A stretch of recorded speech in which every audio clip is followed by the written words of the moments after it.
తులారాశి వారు నవంబర్ 9, 10, 11, 12, 13 తేదీల్లో ఆకాశంలో మారుతున్న గ్రహస్థితుల వలన అద్భుతమైన సమయాన్ని అనుభవించబోతున్నారు. ఈ 5 రోజులు వీరి జీవితంలో మార్పు తీసుకువచ్చే శుభకాలంగా మారుతున్నాయి. ఇప్పటి వరకు ఎంత కష్టాలు పడ్డా, ఎంత ఇబ్బందులు ఎదుర్కొన్నా ఇప్పుడు అదృష్టం వీరి తలుపు తడుతుంది. శుక్రగ్రహం అధిపతి కావడం వల్ల వీరి జీవితంలో సంతోషం, ఐశ్వర్యం, ఆనందం చేరవేస్తుంది. ఈ రోజులలో వీరి మీద వినాయకుని దయ అపారంగా ఉంటుంది. ఆయన అనుగ్రహం వల్ల ఆగిపోయిన పనులు పునఃప్రారంభమవుతాయి. ఆర్థిక పరిస్థితి బాగా మెరుగవుతుంది. ఇంట్లో డబ్బు పెరుగుతుంది. అప్పుల భారం ఉన్నవారు ఉపశమనం పొందుతారు. సుదీర్ఘకాలంగా ఎదురుచూస్తున్న శుభవార్తలు ఈ రోజుల్లో వినిపిస్తాయి. కుటుంబంలో ఆనందం నెలకొంటుంది. తులారాశి వారిలో తెలివితేటలు, ధైర్యం, నిజాయితీ, అందం అన్నీ సహజంగా ఉంటాయి. వీరు మాట్లాడిన మాటల్లో ఒక మాధుర్యం ఉంటుంది. ఏ పని చేసినా ఆలోచించి తెలివిగా చేస్తారు.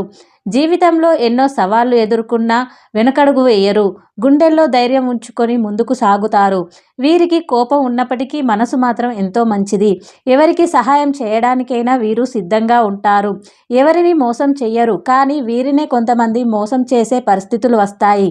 అయినా చివరికి విజయం మాత్రం వీరిదే అవుతుంది. ఈ 5 రోజుల్లో గ్రహస్థితులు పూర్తిగా అనుకూలంగా మారుతాయి. దానివల్ల ఆర్థికపరంగా భారీ లాభాలు కలుగుతాయి. గతంలో పెట్టిన పెట్టుబడులు లాభాలు ఇవ్వడం మొదలు పెడతాయి. ఆగిపోయిన పనులు సాఫీగా పూర్తవుతాయి. కొత్త అవకాశాలు వస్తాయి. అదృష్టం మీ వైపు తిరుగుతుంది. మీరు ఎప్పుడు చూడని డబ్బు మీ చేతుల్లోకి వస్తుంది. దరిద్రం, అడ్డంకులు, చెడు ప్రభావాలు అన్నీ తొలగిపోతాయి. విద్యార్థులు ఈ రోజుల్లో చక్కని ఫలితాలు సాధిస్తారు. చదువులో మనశ్శాంతి, ఆత్మవిశ్వాసం పెరుగుతుంది. ఉద్యోగస్తులకు ప్రమోషన్లు లేదా జీతం పెరుగుదల సంభవించే అవకాశం ఉంది. వ్యాపారస్తులకు కొత్త కాంట్రాక్టులు, లాభాలు వస్తాయి. ఉద్యోగం కోసం ఎదురుచూస్తున్న వారికి మంచి వార్తలు వస్తాయి. ఆరోగ్యం బాగుంటుంది. శరీరంలో ఉత్సాహం పెరుగుతుంది. ఈ 5 రోజుల్లో తులారాశి వారిపై వినాయకుని ఆశీర్వాదం విస్తృతంగా ఉంటుంది. ఆయన దయ వల్ల అనుకోని ప్రమాదాల నుండి మీరు తప్పించుకుంటారు. వినాయకుడిని ఈ రోజుల్లో పూజించండి. ఒక కొబ్బరికాయను కొట్టి గుడికి వెళ్ళి ఆయన దర్శనం తీసుకుంటే మరింత శుభం కలుగుతుంది. వినాయకుని నామస్మరణతో రోజు మొదలు పెడితే ఎలాంటి చెడు ప్రభావాలు దగ్గరికి రావు. ఈ రోజుల్లో ప్రతి పనిలో విజయం మీ వైపు ఉంటుంది. ఇంట్లో పూజ గదిలో దీపం వెలిగించడం తప్పక చెయ్యండి. దీపం వెలిగించడం వల్ల మీ ఇంట్లో ఉన్న నెగిటివ్ ఎనర్జీ తొలగిపోతుంది. చెడు దృష్టి, నరదృష్టి, కుళ్ళు అన్నీ దూరమవుతాయి. ఇంట్లో ఐశ్వర్యం పెరుగుతుంది. పాజిటివ్ ఎనర్జీతో ఇంట్లో శాంతి స్థిరపడుతుంది. వినాయకుని తలుచుకొని బయటకు వెళ్తే ప్రతి పనిలో విజయం ఖాయం. తులారాశి వారికి ఈ రోజుల్లో 2 శుభవార్తలు ఖచ్చితంగా లభిస్తాయి. పెళ్లి కోసం ఎదురుచూస్తున్న వారికి మంచి పరిచయాలు ఏర్పడతాయి. సంతానం కోసం ఎదురుచూస్తున్న వారికి మంచి ఫలితం వస్తుంది. భార్యాభర్తల మధ్య ప్రేమ, అభిమానాలు మరింత పెరుగుతాయి. కుటుంబంలో ఉన్న చిన్న గొడవలు కూడా సర్దుకుంటాయి. ఇంట్లో శుభకార్యాలు జరిగే అవకాశం ఉంటుంది. మీరు ఈ 5 రోజుల్లో పేదవారికి ఆహారం పెట్టండి. ఆకలితో ఉన్నవారికి అన్నదానం చేస్తే వినాయకుడు ఎంతో సంతోషిస్తాడు. ఆ దానం చేసిన పుణ్యం 100 రెట్లు తిరిగి వస్తుంది. ఆర్థికంగా ఉన్న లోటులు తొలగుతాయి. దేవతల అనుగ్రహం లభిస్తుంది. మీరు చేస్తున్న ప్రతి పనిలో దైవశక్తి సహకరిస్తుంది.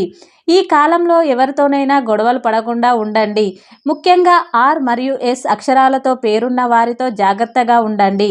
వారు మీ అదృష్టానికి అడ్డం రావచ్చు. సైలెంట్గా, శాంతిగా ప్రవర్తించండి. మీ రహస్యాలను ఎవరికీ చెప్పకండి. కొత్త పనులు మొదలు పెట్టాలనుకుంటే సోమవారం లేదా శనివారం ప్రారంభిస్తే ఎంతో మేలుంటుంది.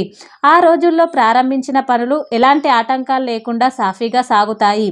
ఈ 5 రోజుల్లో నీలం రంగు బట్టలు ధరించకండి. ఆ రంగు మీ అదృష్టాన్ని తగ్గిస్తుంది. దాని బదులు ఆకుపచ్చ, ఎరుపు, పసుపు, నలుపు, వైటు, గులాబీ రంగులు వేసుకుంటే అదృష్టం మీ వైపు ఉంటుంది. మీ అదృష్ట సంఖ్యలు 2, 4, 9. వీటిని అనుసరించడం వల్ల మరింత శుభం కలుగుతుంది. తులారాశి వారికి నవంబర్ 9 నుండి 13 వరకు ఈ 5 రోజులు జీవితాన్ని మార్చే శుభకాలం. వినాయకుని దయతో మీ జీవితంలో కొత్త వెలుగులు చేరుతాయి. కష్టాలు పోతాయి. సంతోషం వస్తుంది. ఈ 5 రోజుల్లో మీరు చేసే ప్రతి పని విజయాన్ని అందిస్తుంది. ఇంట్లో ఐశ్వర్యం, ధనం, ఆనందం, ఆరోగ్యం అన్నీ కలుగుతాయి.